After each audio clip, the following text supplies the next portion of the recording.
আমার সংসার জীবনের মনে হয় প্রথম যে কই মাছ আমি এভাবে লাউ দিয়ে রান্না করতেছি। আমি কখনো কিন্তু কই মাছ এভাবে রান্না করিনি, তো জানি না, বর খেতে চেয়েছে তাই রান্না করছি, এবং আমি কখনো রান্না করতে দেখিও নি। আর আমি এখন আমার মতনই রান্না করব। তো এই হলো আমার রান্না। আর আজকে চুলার উপরে বসিয়ে চলে গিয়েছিলাম, কি করতে যেন ভুলে গেছি। তরকারি যে চুলার উপরে আছে, তো ঝোলটা একদম টেনে নিয়েছে লাউ। তো কিছু আসসালামু আলাইকুম, স্বাগতম কনক শোভন ব্লগসে। আশা করছি সবাই ভালো আছেন। আলহামদুলিল্লাহ আমরা ভালো আছি। নতুন আরেকটি ভিডিও নিয়ে চলে এসেছি। আর এই তো আজকে আমি কই মাছ রান্না করব। তো এখানে দেশি কই সেদিন কিনে নিয়ে এসেছিলাম। আমার অনেক দিন ধরে কই মাছ খাওয়ার জন্য খুব ইচ্ছে করছিল। তো আমার বরকে বলতেছিলাম কই মাছ নিয়ে আসতে, তো সে বলে সে নাকি দেশি কই মাছ পায় না। পরে আমি নিজেই গিয়ে সেদিন বাজারে কই মাছ পেয়ে নিয়ে এসেছিলাম। তো এই তো কই মাছটাকে আজকে রান্না করব লাউ দিয়ে। বর খেতে চেয়েছে লাউ। আমি কই মাছটা বেশিরভাগই ভুনা খেতে পছন্দ করি, কিন্তু আজকে বর বলতেছে লাউ দিয়ে খাবে। আর যেহেতু লাউ আমি কিনে রেখেছিলাম আগে থেকেই, তো সেই জন্য আমি চাচ্ছি যে কই মাছটা তাহলে লাউ দিয়ে রান্না করি, সাথে টমেটো দিব। তো এখানে কিন্তু আমি খুব সুন্দরভাবে কই মাছগুলো ঘষে ঘষে তারপরে খুব সুন্দরভাবে আর কি ধুয়ে নিয়েছি। তো এখন হলুদ, লবণ আর মরিচের গুঁড়া দিয়ে সুন্দর করে মাখিয়ে এখন ভেজে নিব প্রথমে, তারপরে আমি রান্নাটা করব। তো এই তো কই মাছ যখন তো শীতের সময় কিন্তু এই যে কই মাছগুলো কিন্তু খেতে খুব ভালো লাগে। তো যখন রান্না করতে যাচ্ছি তো ভাবলাম যে আপনাদের সাথে শেয়ার করি।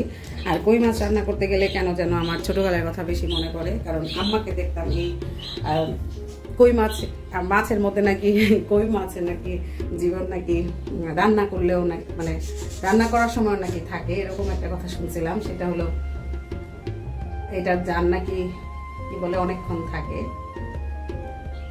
তো ছোটবেলায় দেখতাম আম্মা যখন তেলে দিত কই মাছটা, তারপরও কই মাছটা মানে জীবিত থাকতো, নাচতো তেলের মধ্যে।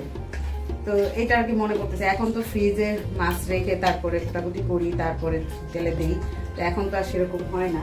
তো তারপরেও আর কি কই মাছ দেখলে আমার ছোটকালের কথা মনে পড়ে, মানে রান্না করতে গেলেই যে ছোটকালে এরকম শুনতাম যে কই মাছের জান নাকি অন্যান্য মাছের থেকে অনেক কঠিন, মানে থাকে অনেকক্ষণ থাকে সেটা। তো জানি না কতটুকু বুঝিয়ে বলতে পারতেছি। তো এখন আমি রান্নাটা শুরু করবো। তবে রান্নাটা করি, দেখবেন ভেজে হালকা ভাজবো, বেশি ভাজবো না, যেহেতু তরকারি করবো সেজন্য হালকা একটু ভেজে উঠিয়ে রেখে তারপরে এই তেলের মধ্যে আমি লাউটা ভালোভাবে কষিয়ে দিব মশলা দিয়ে।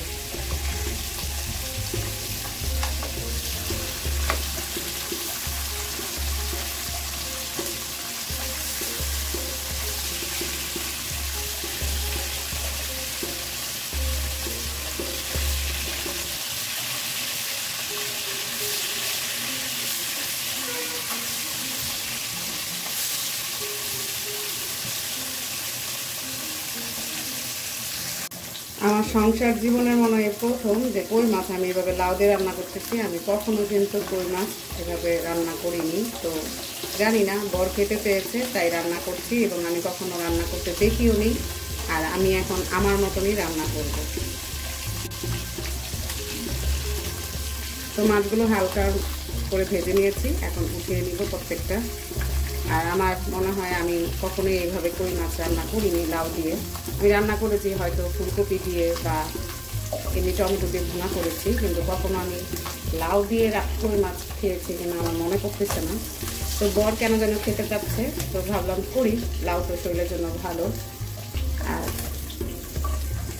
নতুন নতুন কিছু করা সেটা তো কোনো ব্যাপার না, বরং আরও অনেক সময় আমরা অনেক কিছু জানি, এটা সেটা খাওয়া মানে এটা খেতে খাই না, কিন্তু অনেক সময় নতুন করে খেলে কিন্তু ভালোই লাগে। তো জানি না কেমন লাগবে আজকে, তো রান্না করছি দেখি। তো এখানে এখন তেলের মধ্যে দিয়ে দেবো আস্ত জিরা।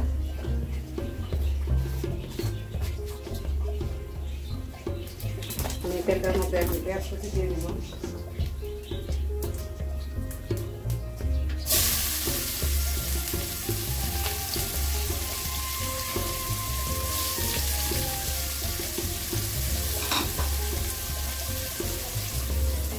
কই মাছ দিয়ে লাউয়ের তরকারি কেউ খেয়েছেন কিনা জানাবেন।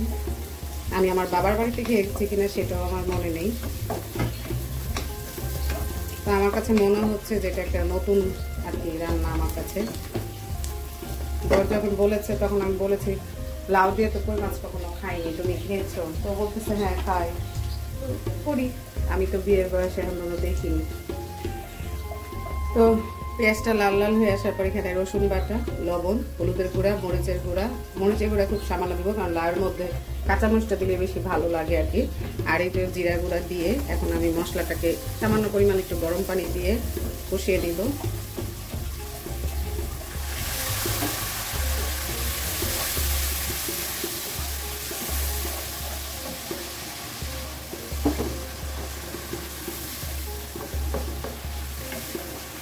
দিয়ে দিব কয়েকটা টমেটো কেটে রেখেছিলাম, মানে 2টা, সেটা দিয়ে দিব।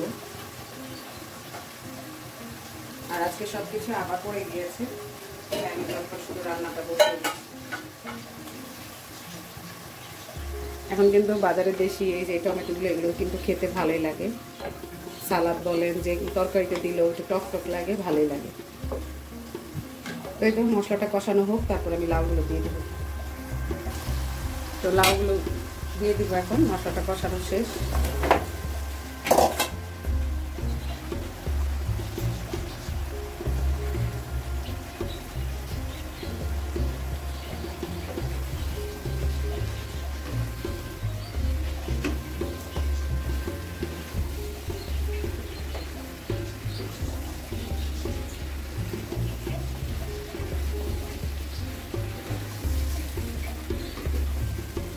লাউয়ের তরকারিতে ধনে পাতা দিলে তো খুব ভালো লাগে, কিন্তু আবার এটা দিলেও সে খাবে না।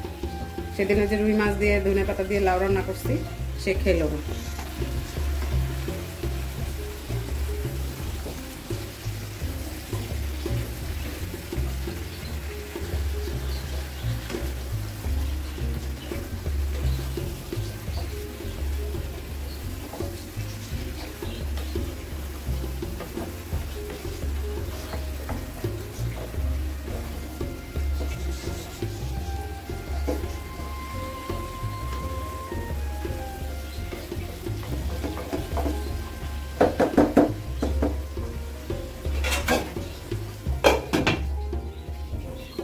কষানো হোক, তারপরে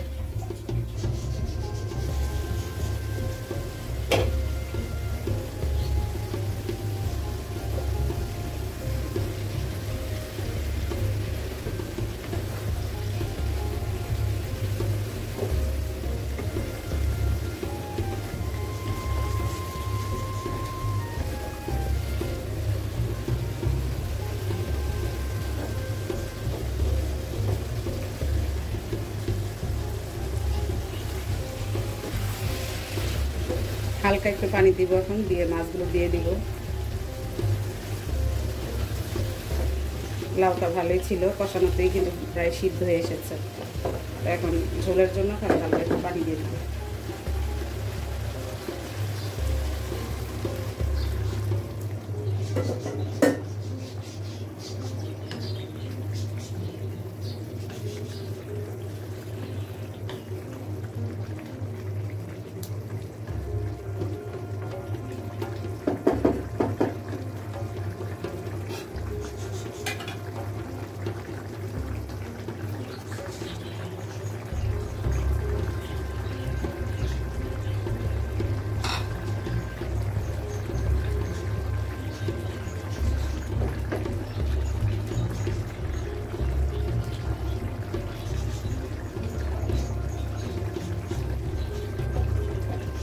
হতে থাকুক,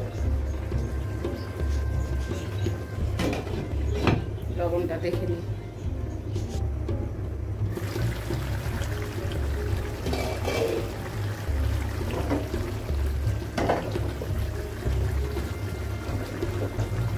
দেখতে কিন্তু সেই সুন্দর হয়েছে, আর খেয়েও দেখলাম লবণটা খুব পারফেক্ট হয়েছে।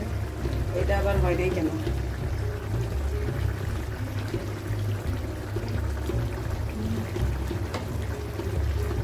এমনিতে সবাই যে সুন্দর সিদ্ধ হয়েছে লাউ, এটা আবার সিদ্ধ হলো না কেন জানি না। তাই তো 3-4 মিনিট পরে চুলাটা অফ করে দেবো। তো এই হলো আমার রান্না। আর আজকে চুলার উপরে বসিয়ে চলে গিয়েছিলাম, কি করতে জানো ভুলে গেছি। তরকারি যে চুলার উপরে আছে, তো ঝোলটা একদম টেনে নিয়েছে লাউ। তো কিছু করার নেই, তো এখন আমি খাবো। বর আসেনি, বর রাতে খাবে। সে খেতে চেয়েছে কিন্তু তারই আসার কোনো খবর নেই। তো এই তো সমস্যা নেই, লাউ যেহেতু যেই ঝোলটা আছে বা লাউয়ের যেহেতু পানি, সেটা দিয়েও খাওয়া হয়ে যাবে।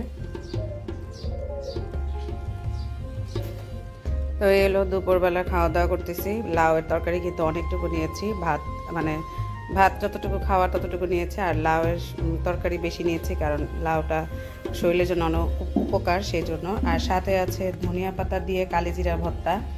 এই সময় এই সিজনটাতে আমার এইভাবে ধনিয়া পাতা দিয়ে কালিজিরা ভর্তা খেতে খুব ভালো লাগে। আর এই সময় যেহেতু একটু হালকা ঠান্ডা ঠান্ডা লাগে কারণ সিজন চেঞ্জ হয়, তো সেই জন্য কিন্তু কালিজিরা কিন্তু আমাদের জন্য অনেক উপকার। তো এটা আমি ভর্তাটা করে রেখে দেই ভালোই, এই যে অনেকটুকু করে রেখে দিয়েছি। তো যখন ভাত খাই তখন বের করে আর কি তরকারির সাথে মিক্স করে করে খাই। আমি আর কীভাবে খাই, কে কীভাবে খাই জানি না। তো আজকের ভিডিওটা এখানে শেষ করছি। কেমন লাগলো অবশ্যই কমেন্টস করে জানাবেন আমার রান্নাটা। তো সবাই ভালো থাকবেন, সুস্থ থাকবেন, কনক সুমন ব্লগসের সাথে থাকবেন, আমাদের জন্য দোয়া করবেন। আল্লাহ হাফেজ।